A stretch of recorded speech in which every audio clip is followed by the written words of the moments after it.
Hola niños, ¿cómo están? Aquí su agradable amigo, el señor Limón. Bueno, si nosotros recordamos anteriores capítulos de Segunda de Reyes, espero que lo hayan leído, podemos recordar que en esta época Israel estaba terrible, ni siquiera conocía a Dios.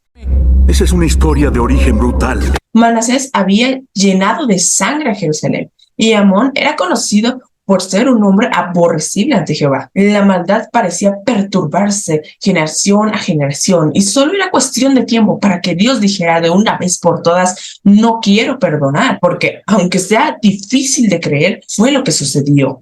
En ese momento, Cell sintió el verdadero terror. Pero antes de llegar a eso, apareció una pequeña luz de esperanza de un pequeño niño de 8 años. ¡Wow! A su corta edad propuso para su vida algo diferente.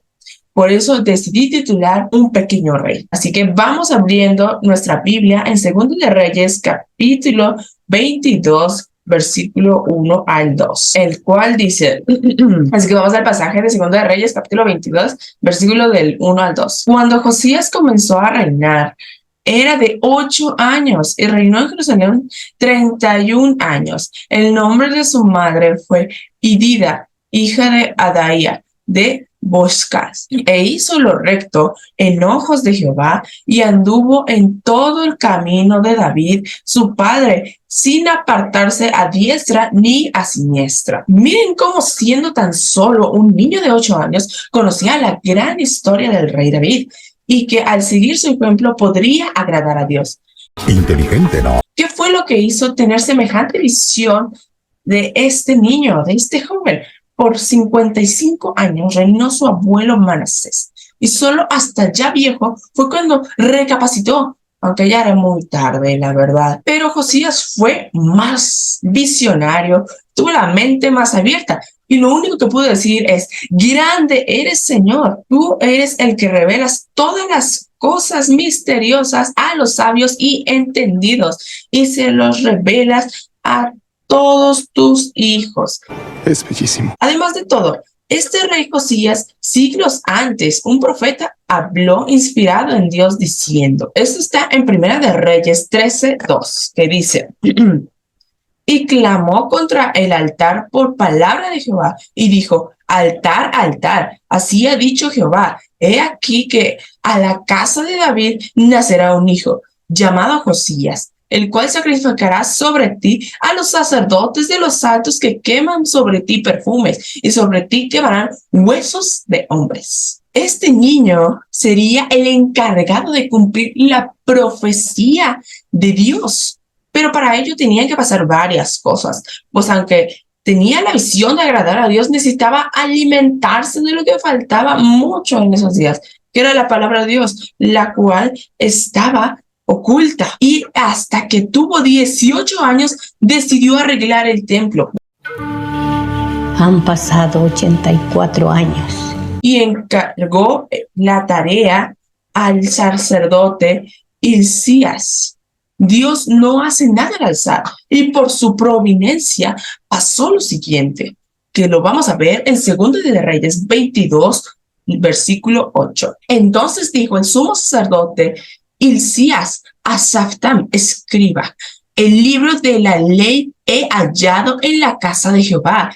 Hilcías dio el libro a Safán y leyólo. Es decir, el libro de la ley estaba perdido, lo que había dicho. O sea, estaba oculto y olvidado. No es de sorprenderse, ya que en esa época Israel estaba muy mal. Hay algo que debes de ver, niños, que en la vida de un cristiano, abandonar la Biblia es como si dejaras de comer, de beber agua. ¿Qué va a pasar con tu cuerpo? Se va a morir. Es lo mismo que va a pasar con tu espíritu y alma. Necesita el nutrimiento espiritual. No puedo argumentar nada ante esa lógica. Aparte, si lees la Biblia, obviamente la tienes que aplicar. Pero para vivir una vida conforme a Dios, tienes que leer la Biblia.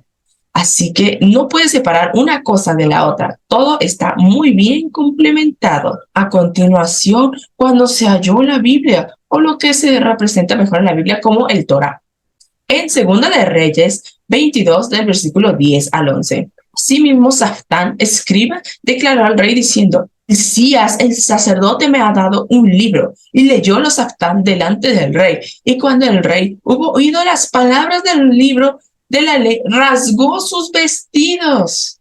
¿Por qué te imaginas que haya rasgado sus vestidos? Porque se sintió tan mal de haber llevado su vida sin la guía de Dios. O sea, él conocía las enseñanzas del rey David, pero no puedes comparar las enseñanzas de un hombre con las enseñanzas de Dios. Por eso necesitaba vivir su palabra. Y para vivirla primero hay que conocer la palabra.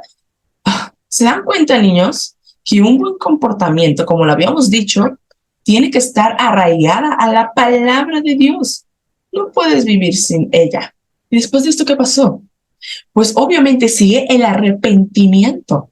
¿Y por qué es un gran paso arrepentirse de lo malo que hacemos?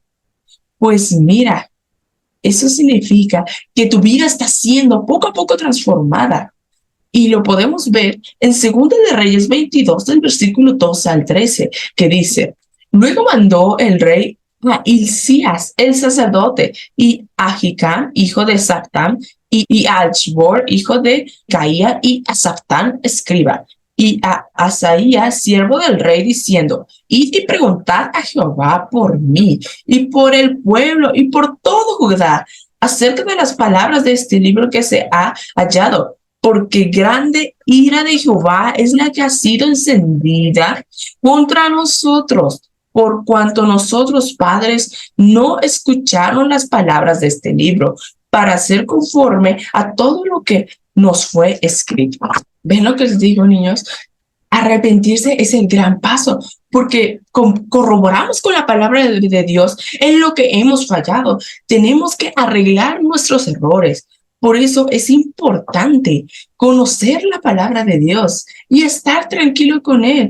Vivir lejos de su palabra es terrible. Solamente cometes error tras error, caes en pecado tras pecado y nunca vives en paz. Por eso la respuesta de Dios para vivir una vida en plena en Él es: buscadme y viviréis. ¡Qué buen servicio! ¿Y qué otra cosa hizo aparte? Es quitar todo lo impuro, ante los ojos de Dios. Y eso lo podemos ver en 2 de Reyes 23, versículo 4, que dice: entonces mandó el rey sumo sacerdote Hilcías y a los sacerdotes de segundo orden y a los guardianes de la puerta que sacasen del templo de Jehová todos los vasos que habían sido hechos para Baal y para el bosque, y para toda la milicia del cielo, y quemólos fuera de Jerusalén, en el campo de Cedrón, e hizo llevar las cenizas de ellos a Bethel. ¿Ven lo que les estoy diciendo? Quitar todo eso que nos impide acercarnos a Dios. Todos tenemos algo que echar de nuestras vidas que le quiten ese lugar a Dios para que Él rija nuestra vida. Por eso es importante echar todo, tirar todo eso que nos impida acercarnos a Dios. Bueno, para que la transformación de nuestra vida comience y pongamos la palabra de Dios en nuestros corazones. Por eso es importante seguir el ejemplo de este pequeño rey que hizo grandes cosas para el pueblo de Israel. Así que bueno, niños, espero que les haya gustado, espero que se hayan quedado con algo de esta lección. Y así que espero verlos hasta la próxima. Bye, los quiere mucho su señor Limón.